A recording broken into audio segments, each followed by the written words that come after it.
¿Concuerda usted con la autora de este libro, Telaraña a la deuda, Ellen Hodgson, acerca de que estamos sentados prácticamente arriba de una pirámide de Ponzi por el hecho de que la Fed al final emite plata con cheques giradas contra sí mismo y no hay en realidad ningún respaldo y esta es una emisión de dinero descabellado? Absolutamente, esto es algo que se viene discutiendo hace mucho tiempo. Los economistas de la escuela austriaca hicieron este análisis de manera muy profunda. Ludwig von Mises ya a principios del siglo XX, por ejemplo, hace todo el análisis sobre lo que implica el sistema de reserva fraccional, la banca central y el dinero papel sin ningún respaldo real. Esto es sin ningún respaldo como el padrón oro, que era el clásico estándar que se utilizaba. Entonces, el sistema que tenemos hoy fundamentalmente funciona de la siguiente manera. Los bancos centrales crean dinero a partir de deudas. Supongamos el Banco Central en Estados Unidos compra un bono del Tesoro, emite el dinero, lo imprime de la nada, entonces ese dinero entra en circulación y cuando ese dinero entra en circulación en el sistema bancario, como funciona con un llamado multiplicador, un sistema que se llama de reserva fraccional, entonces los bancos simplemente tienen que retener una fracción del dinero que les es depositado como reserva, el resto ellos lo pueden prestar, digámoslo así, y en ese proceso ellos crean dinero. Hoy día de la masa total de dinero circulando en Estados Unidos, por ejemplo, el 75% del dinero total, esto es algo que muy poca gente sabe, es creado por los bancos privados. Un ejemplo muy sencillo. Uno va, deposita $10, lo voy a plantear en términos muy sencillos, el proceso es un poco más complejo, y el banco puede prestar $100. Si tiene un ratio de reserva de 10%, por ejemplo. Exacto. Esos $100 o esos $90 extras son creados en el balance del banco en la medida en que el banco otorga un crédito.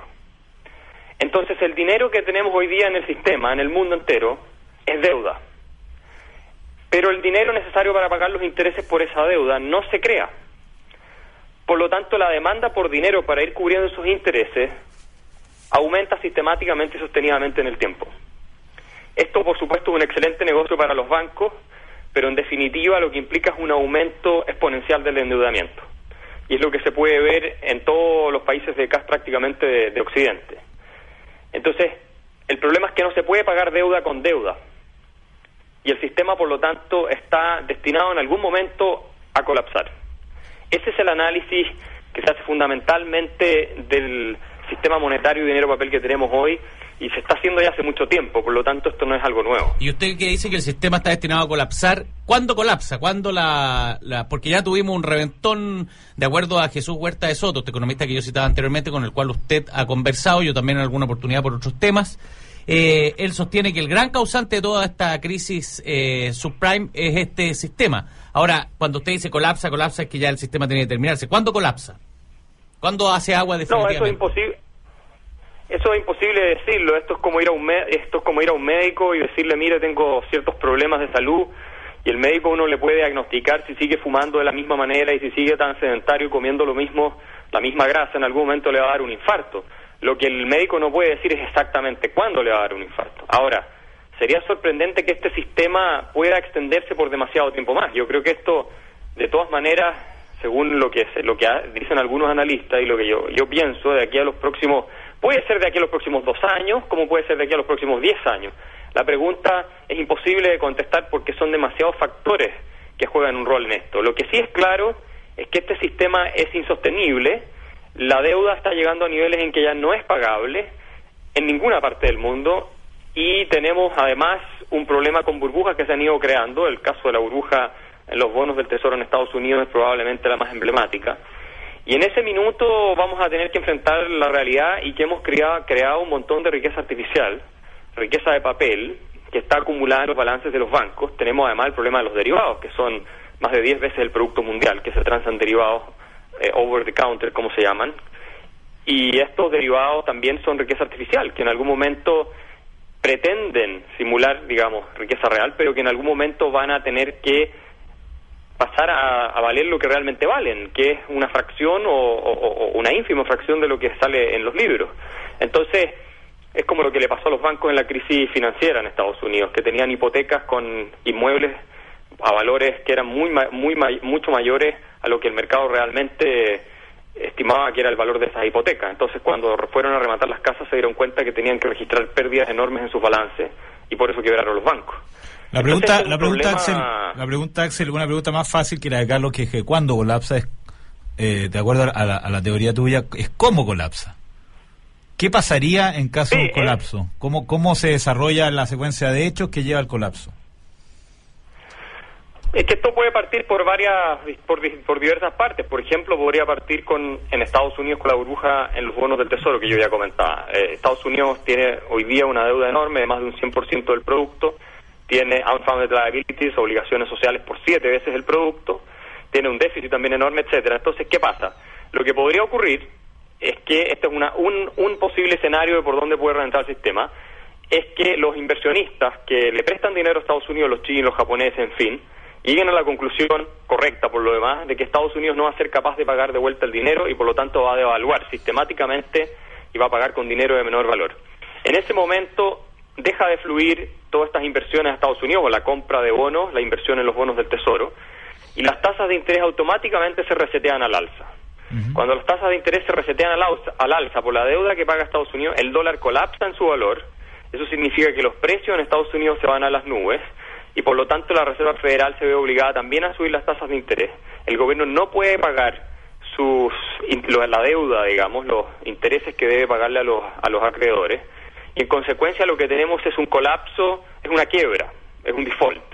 Y obviamente el default de un país como Estados Unidos, esto es un escenario probable, yo se lo oí a Robert Barro en una conferencia, esto no es algo que estoy diciendo yo, esto lo dicen los economistas más serios, más conocidos, no sé si decir serios, pero al menos más conocidos del mundo también, como algo probable. Entonces este default obviamente arrastraría a todo el mundo a una crisis sistémica, porque los bonos del Tesoro de Estados Unidos, ese es el mercado más grande de bonos del mundo, y están en todos los balances, en todos los bancos, o muchos bancos en muchos países los tienen, en fin, todos los bancos centrales tienen dólares, y si hay una crisis de moneda en Estados Unidos, no olvidemos que el dólar ha perdido un 95% de su valor desde 1913, cuando se crea la Reserva Federal, hasta ahora. Bueno, eso podría ser el inicio del fin. Ahora podría empezar en Europa también. En Europa, ahora, ¿por qué China debería dejar de creerle a Estados Unidos con el peso específico que tiene? Porque Estados Unidos no va a poder pagar de vuelta, si es un problema de solvencia. Estados Unidos no tiene cómo pagar de vuelta en moneda, en dinero real.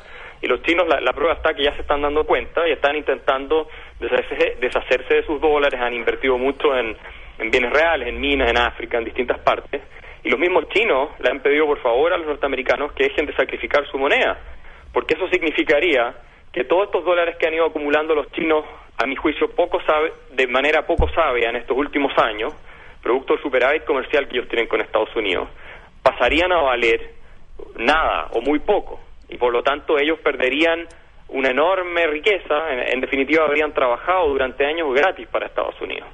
Entonces Estados Unidos no va a poder pagar, esto es una certeza, esto es casi una certeza matemática, cuando uno observa el nivel de endeudamiento de Estados Unidos, si le agregamos las unfunded liabilities, es decir, estas obligaciones sociales que los políticos contraen para ganar elecciones y que deben ser pagadas en materia de beneficios de salud, seguridad social, etcétera, es imposible que Estados Unidos pueda pagar. ¿Y por qué crees tú que los inversionistas, perdón Axel, por qué crees que los inversionistas le están creyendo tanto a Estados Unidos que son capaces de pagar una tasa del 2% a 2,5% a 10 años? Si no le creyeran a Estados Unidos que va a pagar, las tasas que exigirían serían mucho más altas. Ahora, ojo, que desde el año 2008, cuando se desata la crisis hasta ahora, el 75% de los bonos del Tesoro los ha comprado la Reserva Federal. Bueno, pero hay gente que vende también. Sí, efectivamente, pero el punto es que la Reserva Federal ha salido al rescate en gran medida del gobierno. Si la Reserva Federal se deshiciera de esos bonos y dejara de comprar bonos, la tasa de interés en Estados Unidos sería mucho más alta de lo que es hoy. Pero no lo va a hacer. De eso, sin perjuicio. No, si lo va a hacer, si es que en algún momento esto no va a seguir durando. Es que la pregunta que tú me haces es buena, pero es la misma pregunta que se hacían muchas personas cuando, antes de la crisis del 2008, algunas voces alertaban, mira que hay una burbuja inmobiliaria. Entonces todo el mundo decía, pero si hay una burbuja inmobiliaria, entonces ¿por qué los bancos siguen otorgando créditos y siguen confiando en que la gente va a poder pagar y siguen diciendo que los precios de los inmuebles nunca han caído desde hace 50 años en Estados Unidos? Pero en algún momento llegó la hora de la verdad. Entonces, al final, las fuerzas de la realidad se terminan imponiendo. Y es efectivo que todavía muchas personas, estos son décadas, Estados Unidos siempre fue, durante, digamos, prácticamente 50 años, especialmente después de la Segunda Guerra Mundial, el refugio seguro para muchos inversionistas en el mundo, para la mayoría en realidad. Los bonos del Tesoro eran el lugar en tiempos de incertidumbre donde las personas se refugiaban. El problema es que Estados Unidos nunca ha tenido una peor situación financiera que hoy, económica, desde el punto de vista de las deudas. Entonces, a mí nadie me ha podido dar un argumento hasta ahora de cómo Estados Unidos va a ser capaz de pagar todas esas deudas. Todo el mundo te dice, mira, pero los inversionistas siguen confiando. Sí, eso es cierto, hasta cierto punto, aunque se ha ido perdiendo, insisto, esa confianza, los inversionistas siguen depositando en Estados Unidos su plata, prestándosela al gobierno, pero la pregunta es, ¿cómo va a pagar Estados Unidos ese dinero de vuelta? Y el punto es, ¿cuándo van a ser los inversionistas? Yo te puedo hacer un ensayo por lo menos de eso. Primero, las deudas no se pagan nunca. O sea, Estados Unidos siempre tiene que tener un nivel de deuda en el balance. Es parte del financiamiento del gobierno emitir deuda. Y hoy día, si bien está en una situación en que el nivel de deuda está alto, no necesariamente tiene que llevarlo a cero. De hecho, es imposible que lo lleve a cero. Tiene que llevarlo a niveles manejables, ¿no es cierto? Que digamos el 60% del nivel del producto. En la medida que Estados Unidos crece, porque todas estas teorías se hicieron también durante el gobierno de Reagan, en que el déficit fiscal subió mucho y el endeudamiento del gobierno americano también. Cuando Estados Unidos crece y los países crecen, son capaces de pagar la deuda y son capaces de bajar los niveles de deuda. Y de hecho Estados Unidos tuvo superávit durante la época de Clinton, hasta que tomó Bush el gobierno y hizo los recortes fiscales. Varios años. Tuvo un año con superávit fiscal. Y perdona Axel, solamente para hacer un poco más entretenido el debate.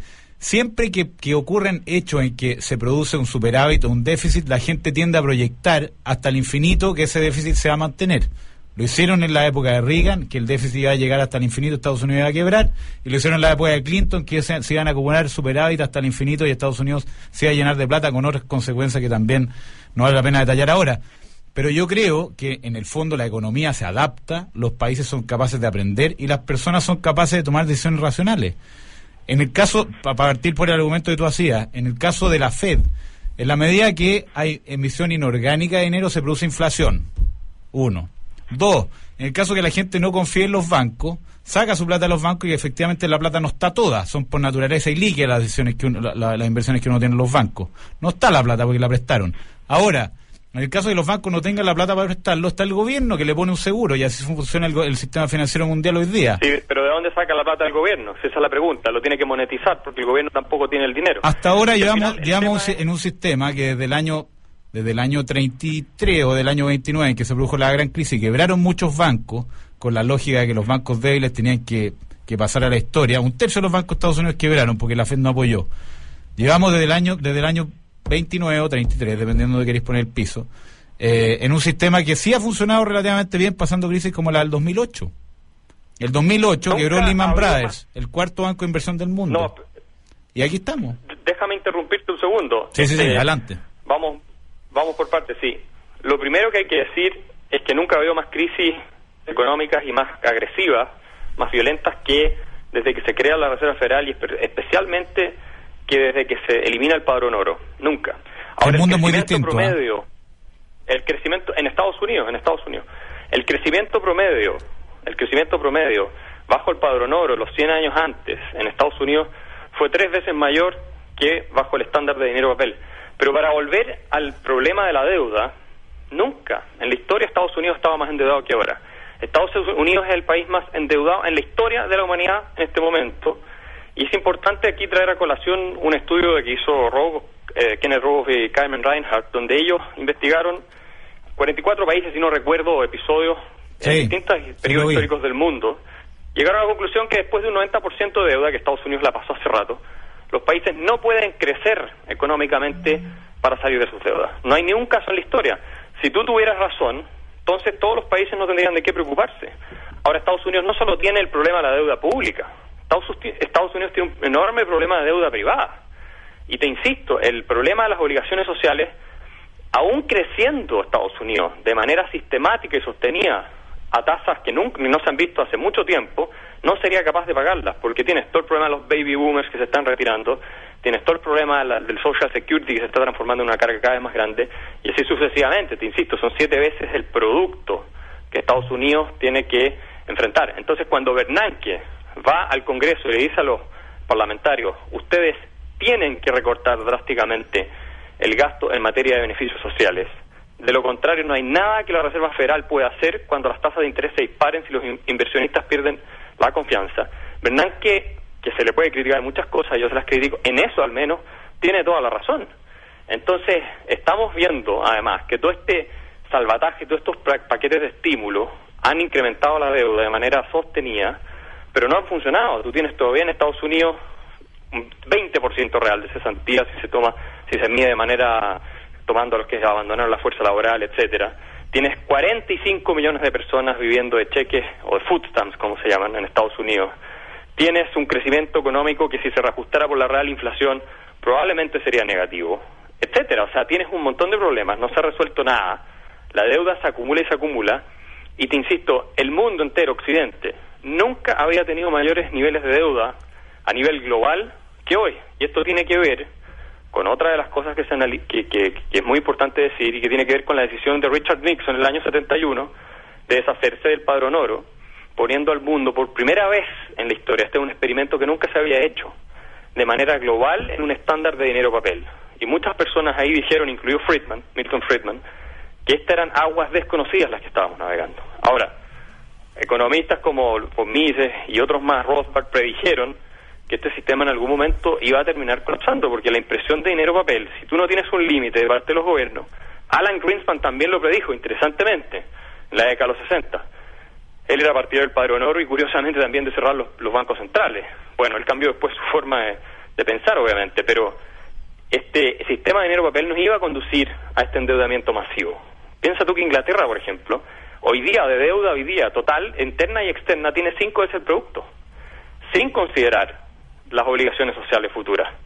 No puede pagarse eso. Al final somos nosotros, los ciudadanos, los que tenemos que pagar a través de impuestos las deudas de los gobiernos, a través de los precios, la deuda que toman las empresas, y obviamente nuestras propias deudas tenemos que pagarlas con nuestro salario. Cuando tú el nivel de deuda lo aumentas de manera exponencial, llega un punto en que la creación de riqueza real, que las personas en la economía somos capaces de generar, simplemente no da, y en algún momento no da ni para pagar los intereses. Y ese es el problema que estamos enfrentando de a poco, el problema que obviamente tiene Grecia, el problema que tienen los países insolventes del sur de Europa, y yo no veo por qué, si la matemática es acertada y la lógica económica así lo indica, Estados Unidos tiene que estar a salvo de ese problema si sigue gastando de manera indefinida para siempre, que es lo que están haciendo. Entonces, yo te encontraría razón a ti si los republicanos, los demócratas se ponen de acuerdo y dicen vamos a cortar un millón de millones del gasto federal, que es lo que están gastando en exceso hoy día. El plan de Ron Paul, que no salió elegido. Y si eso ocurre, obviamente generaría un shock enorme en materia de crecimiento económico. Ahí tiene Japón el año 97, creo que fue, cuando hicieron la primera, le metieron el freno a mano. Bueno, pero yo creo que obviamente esto sería en el corto plazo una recesión dolorosa, pero en el largo plazo restauraría la sanidad de la economía. Pero si eso a mi juicio no va a ocurrir por razones políticas, es imposible. Los políticos jamás se van a poner de acuerdo y decirle a las personas, oigan, los beneficios que les hemos prometido, que les hemos dado por tanto tiempo, y que son la gran parte del gasto del presupuesto del gobierno federal, son 3/4 son entitlements, son derechos sociales, nada, no les van a decir, no les vamos a dar más ese dinero. Es imposible, tendrían una revolución. Ahora, ¿qué pasa? Que van a seguir gastando, el fiscal cliff lo van a arreglar de alguna manera, van a ganar algo más de tiempo, van a seguir gastando, pero va a llegar un punto en que se va a perder esa confianza. Yo no te digo... Ahí van a subir las tasas de los bonos americanos. Si se ajusta por precio, si yo no le creo a un deudor, subo las tasas. Así, efectivamente, y eso es algo claro, que... y eso es lo que puede provocar el default de Estados Unidos. Pues si las tasas pero con la cantidad de deuda que tienen, porque a mí me hace sentido lo que hace Axel, de que si yo estoy endeudado y además estoy recomprando mis mismos bonos con plata que además es hecha en una máquina, es bien... O inflación. Esto tiende de un hilo. O inflación... o van a subir las tasas a los bonos. De acuerdo, pero si le subís las tasas a los bonos a un gallo que está endeudado hasta el cuello, no va a poder pagar los intereses. Salvo que sigamos en este juego de imprimir plata de mentira, pero eso en algún minuto se va a terminar. Se va a ajustar bien inflación. O dólar. Sí, pero es una idea que convengamos. No necesariamente, depende de la velocidad que se haga.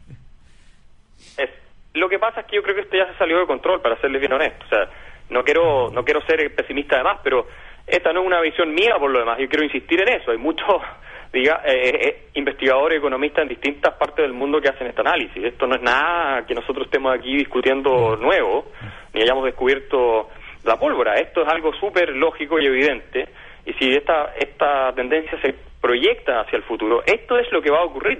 Entonces, es mejor prepararse para un escenario así, estar preparados para un escenario así. ¿Cómo nos preparamos? Y que no ocurra, a pensar que no va a ocurrir y no estar preparados cuando ocurre.